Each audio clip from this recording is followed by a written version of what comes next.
o que essas testemunhas de Jeová fazem? Isso é muito importante o telespectador saber. Porque de 1931 a 1952, as testemunhas de Jeová matavam pessoas dentro da sua casa. Como eu vou acreditar nesta organização que hoje afirma uma coisa, porque ele está dizendo aqui, se orgulhando disso, né, que não vão à guerra, mas se esses 8 homens hoje se reúnem lá em Nova York e decidem que agora as testemunhas de Jeová podem ir à guerra, o que o Francisco vai dizer? Nova luz, houve uma nova luz. Jeová agora nos deu entendimento. Esses homens são, na realidade, a figura do Papa para essa testemunha de Jeová, com muito poder de interferir até numa relação sexual de um casal testemunha de Jeová. Bem-vindo ao Teologia em Debate. Aqui você acompanha os cortes mais impactantes das discussões teológicas no Brasil. Quer crescer no conhecimento da fé, entender mais sobre doutrina, Bíblia e tradição cristã? Então se inscreve agora, ativa o sininho e fica por dentro de tudo que rola por aqui. Vem com a gente para mais um corte revelador. Bom argumento, muito bom. Joaquim. Você achou bom o argumento? Eu achei meio podre o argumento, desculpa a minha colocação. Não, eu achei, porque o cristão não deve incitar a guerra. Cristãos não devem matar em hipótese alguma. Exatamente. Então nesse assunto é um bom argumento. Agora, uma guerra, eu pergunto, o povo de Deus tinha um exército? Aliás, Deus tinha um exército? No cristianismo? Não. Não. No Antigo Testamento, Deus tinha um exército. É que aí não tem a igreja. Mandava matar e tudo, né? Interessante isso.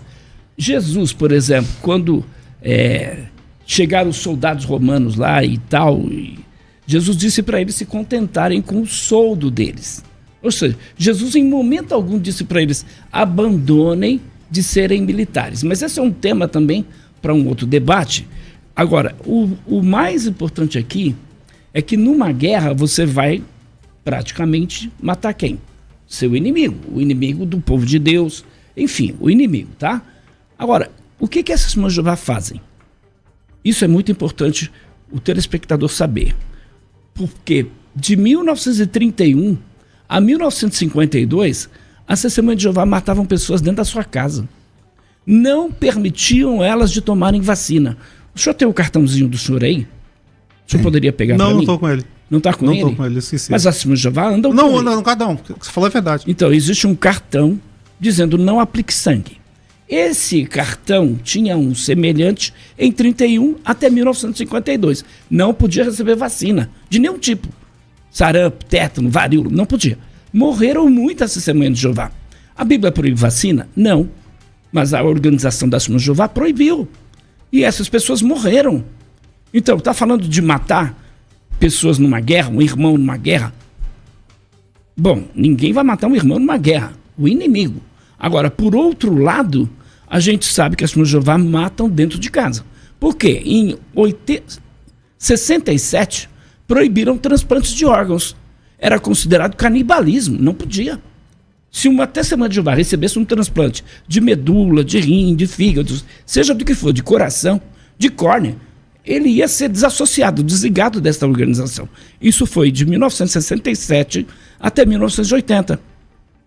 1945, proibiram a transfusão de sangue, oficialmente. Mas se o Francisco e qualquer testemunha de Jeová, eu desafio você a pesquisar a fundo. Você vai ver que houve uma influência, inclusive, de Hitler. Hitler tinha aquela ideia da raça ariana, que os alemães na guerra não podiam receber sangue de judeus. Mas o que aconteceu? As testemunhas de Jeová foram perseguidas por Hitler, sim. E Rutherford, o presidente desta organização, não queria que a testemunha de Jeová recebesse sangue de pessoas de outras religiões, porque o sangue é a vida. Então eles entendiam que a pessoa recebendo sangue, estavam recebendo um sangue pagão, estariam se contaminando. Então Rutherford, com a ideia daquela organização única de Deus, do povo único de Deus, e esta é uma característica de seita. Quando a pessoa defende a nossa organização é a única na face da terra, é a única verdadeira, e a organização das Testemunhas de Jeová começou com um homem chamado Charles Taze Russell. Este homem, por sua vez, era presbiteriano, e ele começou a estudar com os adventistas, que na época era o movimento do Advento na América, foi influenciado por eles e anunciou datas para o fim do mundo. Russell marcou 1914, o fim não veio. 1915, o fim não veio. Quando ele anunciou 1918, mas o fim veio para ele em 16, quando ele morreu. Aí assumiu o segundo presidente desta organização, Joseph Franklin Rutherford. Ele estava esperando o fim para 1918, não veio. Aí ele, 1920, também estava acreditando que o fim estava às portas. Interessante, né? Ele deu um discurso em 1920, se eu não me engano. Ele disse lá no estádio nos Estados Unidos, milhões que agora vivem jamais morrerão. Foi publicado um livro, tem em português. Neste livro, ele dizia que em 1925 aconteceria a ressurreição de Abraão, Isaac, Jacó e todos os patriarcas, porque Rutherford, Russell acreditava que todo mundo ia para o céu. Rutherford não. Disse, não, o céu é para um grupo de 144 mil. E aí tem outras datas, né? 1941, 1975. Então, uma característica da seita é anunciar o fim do mundo e não acontecer. Então não pode ser uma igreja cristã, porque Jesus disse, daquele dia e hora ninguém sabe. Ok, volto aqui com o Francisco. Então vamos lá. É muita coisa. Vou querer a segunda parte que não vai dar tempo para responder tudo, entendeu? Já falei que não vai dar. É muito assunto, você sabe que não dá. Então vamos lá. Voltando, eu vou responder tudo isso aí na ponta da língua, tá? Tudo prova para você, beleza? Que você falou aí. Vamos continuar a questão da guerra aqui, ó. Sobre exemplo, só para finalizar, ó. O IBM e o Holocausto. Tinha algo interessante lá na... Lembrando que eu não assino embaixo. Não, eu entendi. Alguém matar outra pessoa, tá? Mas você vai entender meu ponto de vista. Ele fala assim, ó, as testemunhas de Jeová, elas, como cidadãs alemãs, elas poderiam assinar um documento e sair livre, porque ele perseguia as outras, mas cidadãos testemunhas de Jeová, não. A questão era que eles não iam para a guerra, entendeu? Era o ponto. Então, se eles assinassem o documento, nós não queremos... vamos para a guerra, ele aceitava e não prendia testemunho de Jeová, mas foram presos 2.000, Dachau e etc e tal, beleza? Então, só podia assinar esse documento. O livro aqui, o Holocausto diz o seguinte, então, mas as testemunhas de Jeová não fizeram isso. Aí eu acho que o Joaquim está totalmente equivocado, que o exército de Jeová, Deus tinha um exército sim, mas ali estavam debaixo da lei, a lei permitia isso, lei mosaica. Era olho por olho e dente por dente. Naquela época era permitido. A lei permitia? Sim, permitia. Então, se ela permitia, o próprio Deus disse, não matarás. Sim, mas certo? Peraí, mas quando veio... Tá no decálogo, não matarás? Conclui. Deixa eu concluir. Mas quando veio o príncipe da paz, mudou totalmente. Foi da água pro vinho. Então, seguir o príncipe da paz não pode ir pra guerra. É isso que a testemunha de Jeová faz. Então, nós não... Aí fica a pergunta. Nós somos uma seita, seguimos o príncipe da paz em todo mundo. Os nossos jovens vão presos na Coreia, na Eritreia, em qualquer lugar do mundo, por não servir o serviço militar. E as outras religiões que dizem que são a religião verdadeira que serve a Cristo, vão pra guerra e tiram a vida do próximo. Não, isso fica para as pessoas raciocinarem para ver a lógica da coisa. Provas históricas, né? Aí você falou também que os soldados cristãos lá, que Cristo não falava contra. Não, aqui, ó. Eu tenho aqui comigo outro livro, ó.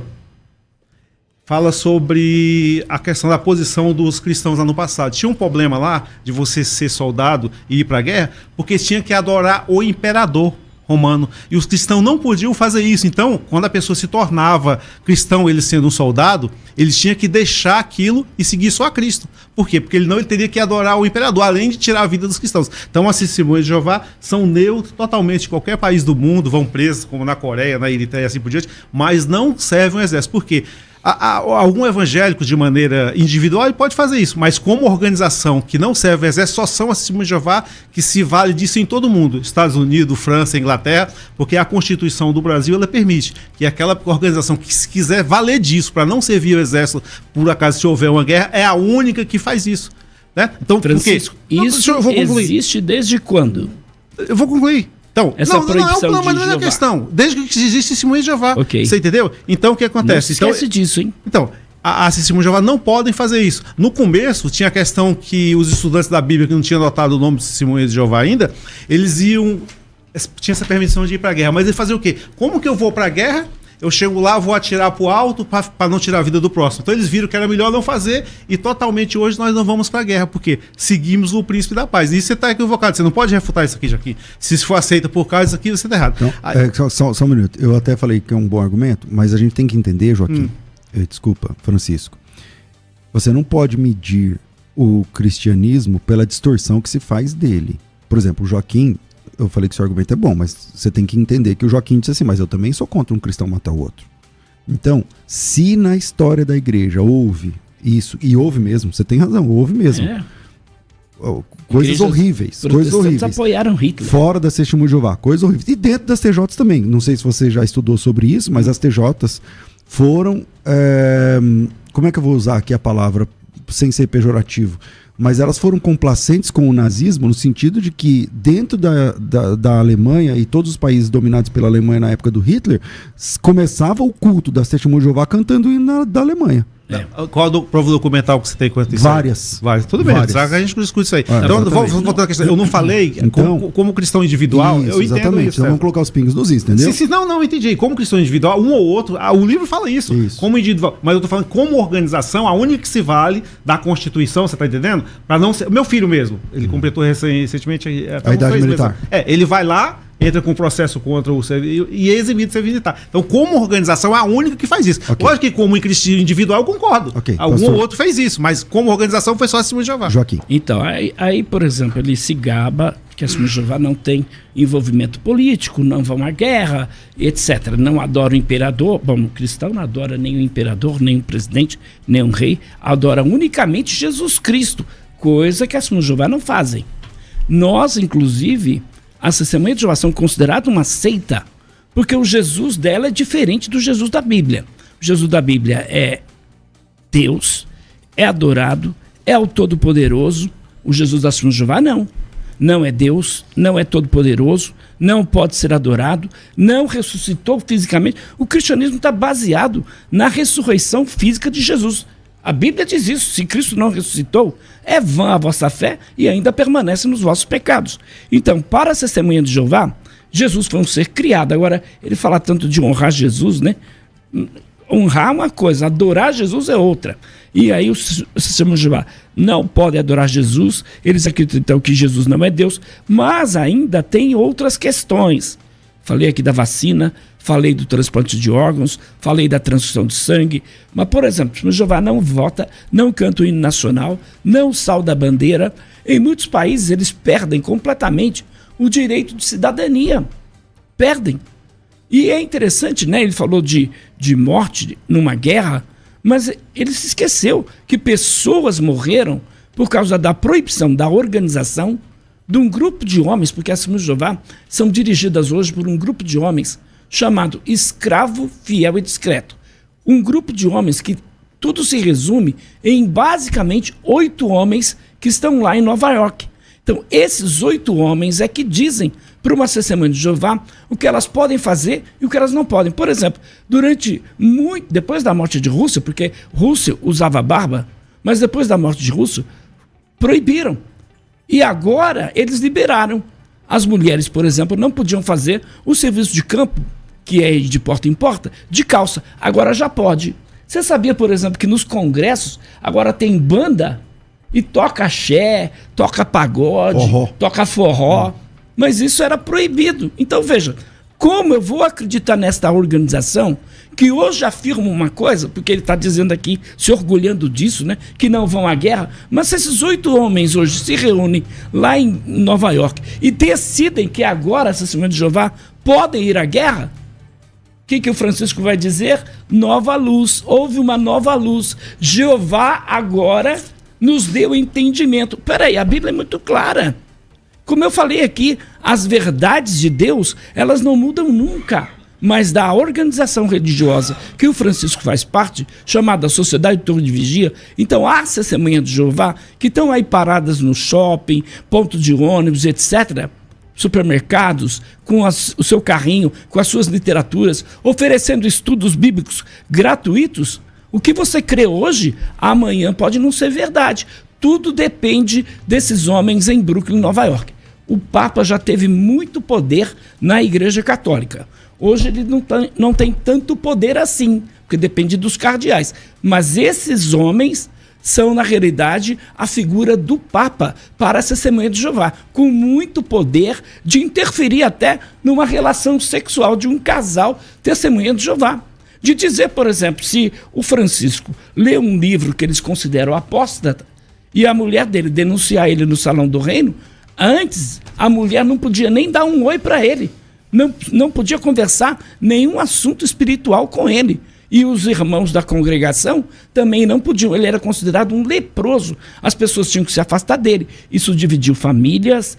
Isso, infelizmente, trouxe muitos problemas. Eu sei de um rapaz que se matou porque não podia ver a filha dele. A filha era criada pela avó, a avó testemunha de Jeová. E aí ele queria ver a filha, a avó não deixava, porque ele era um apóstata. Então, isso traz problemas sérios. Essas são algumas características de seita. Quer ver uma outra coisa? Esse aqui é o livro de Charles Taze Russell, o volume número 1 do Estudo das Escrituras. Charles Taze Russell disse que qualquer pessoa que lesse a Bíblia, 50 anos não ia compreender a Bíblia. Mas se ele lesse os 7 volumes do Estudo das Escrituras, em 1 ano, ele teria o entendimento de toda a vontade de Deus. Espera aí, a Bíblia não é a palavra de Deus? Espera aí, os cristãos não precisam do Espírito Santo de Deus para entender a Bíblia? Aí você vai para este livro aqui, por exemplo, Criação, né? Aqui neste livro, Jesus está sendo colocado aonde aqui no livro? Numa cruz. Mas se você Mostra pegar... lá, mostra para a câmera. Se você pegar todo e qualquer Aquela. livro, né? Todo e qualquer livro da Testemunha de Jeová, Jesus está sendo colocado numa cruz? Não, ele é colocado num poste. Aí eu te pergunto, tá certo isso? Você concorda com isso? Jesus foi colocado numa cruz ou numa estaca? Tá aqui de novo. Ó. Vamos lá. Foi colocado numa cruz ou numa estaca? Francisco. Então vamos lá. Então é só você ler o dicionário do Weidner de 2002, que ele falava que era um estaca, depois mudou para cruz. Vê o dicionário do Weidner que ele te responde isso aí. Isso aí não vai mudar muita coisa, não. Eu perguntei a Testemunha de Jeová. Você, como Testemunha de Jeová, Jesus foi colocado numa cruz não, a questão não é essa. Numa estaca? Eu vou te responder, porque é muita coisa, muita indagação que você fez. No decorrer do debate, da próxima parte, responde tudo isso aí. Mas vamos à questão da vacina que ficou... Olha, eu tenho aqui comigo o periódico. Elas usavam o cartãozinho da vacina? Posso responder? Eu vou responder, Joaquim, vai. Evangelho Semanal, eu tenho toda a matéria em inglês. Quem quiser me pedir depois, eu mando com todo prazer, ver que o Joaquim tá faltando com a verdade. Eu? Deixa eu concluir. Sobre a vacina. Calma, vamos lá, deixa eu concluir. A sociedade proibiu ou não? Calma aí, deixa eu ler. Deixa eu concluir. Vamos lá. Então, eu tenho toda a matéria aqui, ó. Então, vamos, o Evangelho, deixa eu falar, ele me atrapalhou. Evangelho Semanal, isso é um periódico em inglês, né? Dos evangelhos que em todo mundo que tinha isso aqui. Vou ler aqui pra você, ó. Qual era a posição deles tinha contra a vacina também? Me atrapalhou, né? Eles proibiram? Os evangélicos eu vou ler aqui. Posso ler uma documento? Você não tem documento, só vale o seu? Calma, gente. Vamos lá, leia, Francisco. Somos contra a vacinação, desaconselhamos, mas quando alguém está com muita força e a vacina venenosa é a injeção no braço. Então, esse periódico em inglês, eu tenho toda a matéria, não vai dar para discorrer tudo porque é muita coisa. Então, eles só também... leia para mim aonde que eles proibiram a vacina. Desaconselhamos é o quê? Não, por favor, é o seguinte, eu faço um desafio. Quem quiser mandar para mim, eu mando toda a matéria para provar que eles aconselhavam a vacinação também, igual a Testemunha de Jeová. Agora, por que acontecia isso? Igual? Eles excluíam as pessoas. Ele não te interrompeu. Tá bom, não te interrompi, Joaquim. Na sua fala você rebate. Vamos lá, cara. Ó, então, esse documento aqui, provas. Como ele tem prova com a gente também, eu também tenho provas aqui, ó. Documento que provam isso. Eu tenho em inglês. Quem quiser, eu desafio que eu mando essas provas para vocês, que eu usei, que eu não estou falando mentira, estou falando a verdade. Então, assim como a Testemunha de Jeová fazia, os evangelhos também faziam a mesma coisa. Agora, porque viviam em um tempo, na época dessa proibição da vacina, que a vacina não era tão eficaz ainda, não tinha sido totalmente testada, por isso que a Testemunha de Jeová falaram isso. Aí ele falou também na questão de órgãos, né?